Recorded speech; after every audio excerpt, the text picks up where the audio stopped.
Beberapa teman menganggap mengucapkan Natal boleh-boleh saja ketika diberitahu bahwasanya itu dilarang mereka tetap berdalih bahwa itu boleh-boleh saja untuk menjaga hubungan dengan sama muslim. Bagaimana cara meyakinkan mereka bahwa hal ini dilarang dalam Islam sementara saya sendiri memiliki keterbatasan dalam memberikan jawaban kepada teman-teman.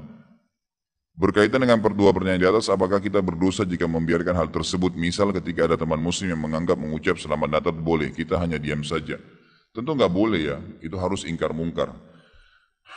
Orang-orang muslim yang mengatakan bahwasanya boleh saja mengucapkan selamat Natal, saya berani sumpah ikhwah.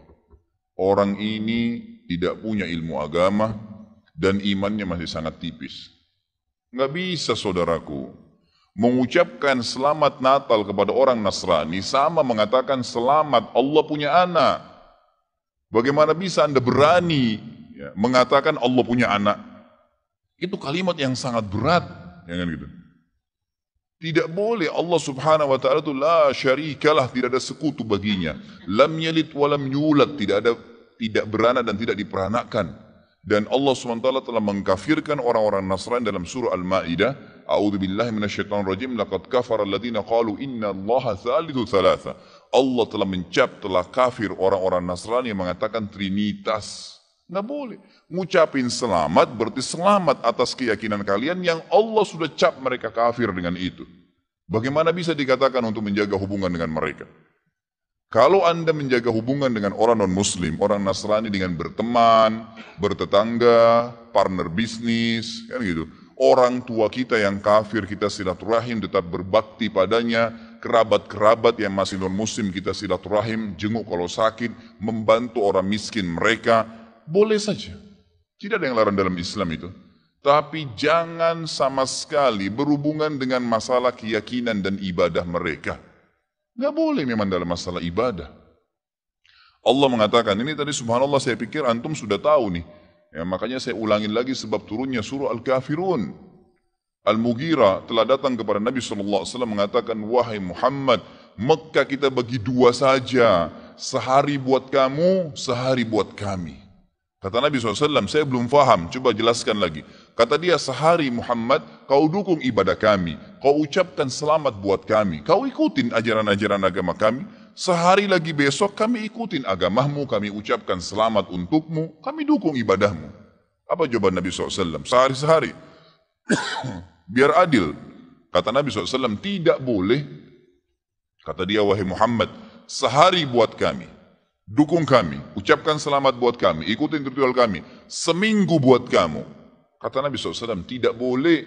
Muhammad, sehari buat kami, sebulan buat kamu. Tidak boleh. Sehari Muhammad buat kami, setahun buat kamu. Tidak boleh, kata Nabi SAW. Terakhir, hai Muhammad, sehari buat kami, seumur hidup buat kamu. Sehari kamu ikutin kami, dukung ritual kami, selamat buat kami. Kalau pakai akal sehat, kalau pakai akal manusia, bukan akal sehat, akal manusia saja secara biasa, kan gitu.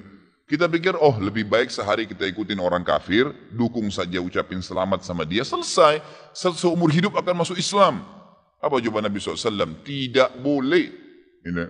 Lalu Jibril AS datang pada saat itu langsung membawa surah Al-Kafirun. A'udzubillahi minasyaitonirrajim. Qul ya ayyuhal kafirun. Katakan kepada orang-orang kafir. Orang kafir ini semua yang tidak syahadat, yang tidak mengatakan asyhadu an la ilaha illallah wa anna Muhammad Rasulullah, kafir. Jelas kafir, dan itu Allah yang mencap mereka kafir, gitu kan? Kafir artinya tidak beriman kepada Allah Subhanahu wa taala. Orang Nasrani aja mengkafirkan Yahudi kok. Kan itu. Yahudi mengkafirkan Nasrani, mengkafirkan Muslim. Kenapa orang Muslim tidak bisa mengkafirkan? Karena sementara kita jelas-jelas meyakini kenabian Musa, meyakini kenabian Isa alaihissalam. Gitu kan? Mereka yang memungkiri Nabi Muhammad SAW, Nabi terakhir, berarti tidak beriman sempurna kepada Allah Subhanahu Wa Taala.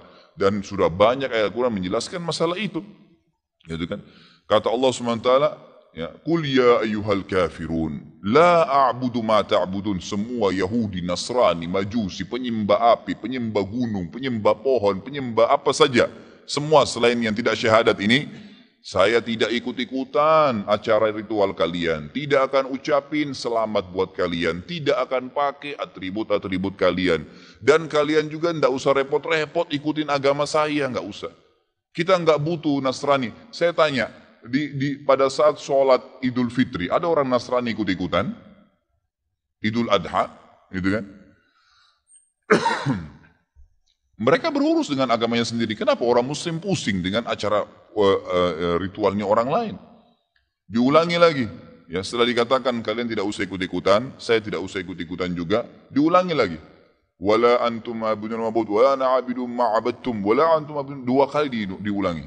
Dan saya tidak akan ikut-ikutan, kalian juga tidak usah ikut-ikutan. Terus gitu. Terakhir dikatakan oleh Allah, lakum dinukum waliyadin. Kalian punya agama, saya juga punya agama. Titik, selesai. Gitu kan? Emang sudah begitu. Kalau Anda bilang, oh itu cuma kata-kata, nggak masalah. Kata-kata bisa membuat Anda murtad, saudaraku. Bisa masuk neraka. Gitu kan? Sadarkah Anda dengan satu kalimat, Anda kalau mengatakan satu kalimat sekarang, semenit kemudian kalau Anda yakin dalam hati bisa masuk neraka kalau meninggal, kalau Anda mengatakan saya murtad, memang dari hati mau keluar dari Islam, semenit kemudian dicabut ruhnya oleh malaikat maut, masuk neraka. Kalimat, kata-kata. Bahaya tuh. Gitu kan?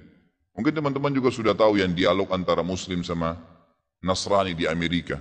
Si Nasrani mengatakan, kenapa kau tidak ucapkan kalimat Natal, selamat Natal buat saya.